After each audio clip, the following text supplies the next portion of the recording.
নমস্কাৰ সকলোকে স্বাগতম জনাইছোঁ মোৰ অন্য এটি ভিডিঅ'লৈ। তো আজি মই লৈ আহিছোঁ পাৰ মাংস জোলৰ ৰেচিপি। আমাৰ ঘৰতনো কেনেকৈ পাৰ মাংস বনাওঁ সেইটো আপোনালোকক আজি দেখাম। তো পাৰ মাংসত যিমান কণী নহওক কিয়নো তাৰ জোলটোহে খাই ভাল লাগে, নহয়নে? আৰু জোলতহে আচল শক্তিটো থাকে। আৰু সেইকাৰণে হাই প্ৰেছাৰ থকা মানুহে কিন্তু পাৰ মাংস খাব নালাগে। আপোনালোকৰ কাৰোবাৰ যদি হাই প্ৰেছাৰ আছে তেতিয়াহ'লে কিন্তু পাৰ মাংস নাখাব। তো ব'লক আজি কেনেকৈনো মই বনাইছোঁ আপোনালোকক দেখাওঁ। প্ৰথমতে লৈ ল'লোঁ পাৰ মাংস আৰু তাৰ পাছতে হালধি, নিমখ আৰু তেল আৰু লগতে জালুকৰ গুড়ি আৰু জিৰাৰ গুড়ি দি পেলাই মই ধুনীয়াকৈ মাংসটো প্ৰথমতে মেৰিনেট কৰি ল'লোঁ।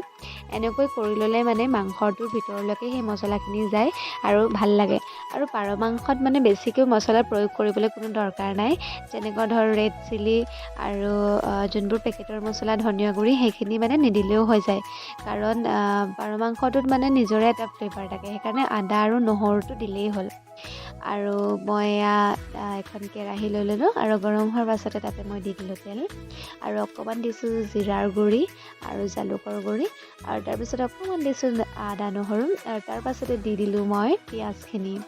আৰু পিঁয়াজখিনি এনেকৈ ব্ৰাউন কালাৰ হোৱাৰ পাছতে মই ধুনীয়াকৈ বহাই দিছোঁ মোৰ মাংসখিনি। আৰু মই এনেকৈ প্লেটত ধুনীয়াকৈ এটা মছলা নিজে তৈয়াৰ কৰি লৈছোঁ। আদা নহৰু অকণমান ৰেড চিলি আৰু জিৰাৰ গুড়ি আৰু জালুকৰ গুড়ি দি পেলাই ধুনীয়াকৈ পেষ্টটো বনাই লৈছোঁ।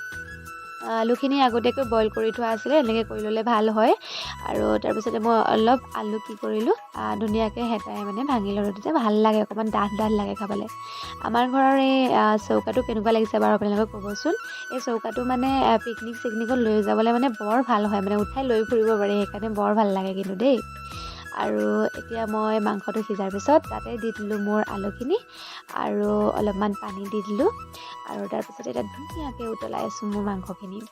আৰু মাংস উতলাই হোৱালে আমাৰ এই কিকুলে দেখিছেনে ইমান যে উৎপাত কৰি আছে সি, সেইকাৰণে তাক মই আলু আৰু অকণমান কবি দি পেলাই বহাই পেলাই থৈ দিছোঁ যাতে সি সেইখিনিতে লাগি থাকে। আৰু এতিয়া মোৰ ধুনীয়াকৈ মাংসখিনি উতলি গৈছে, সেইকাৰণে মই তাতে দি দিলোঁ ধনিয়া। আৰু এতিয়া খাবৰ কাৰণে একদম ধুনীয়াকৈ ৰেডি হৈ গৈছে আৰু চবেই খাই কিন্তু বৰ ভাল পাইছে। আজিলৈ এৰিছোঁ, bye and please follow' my page.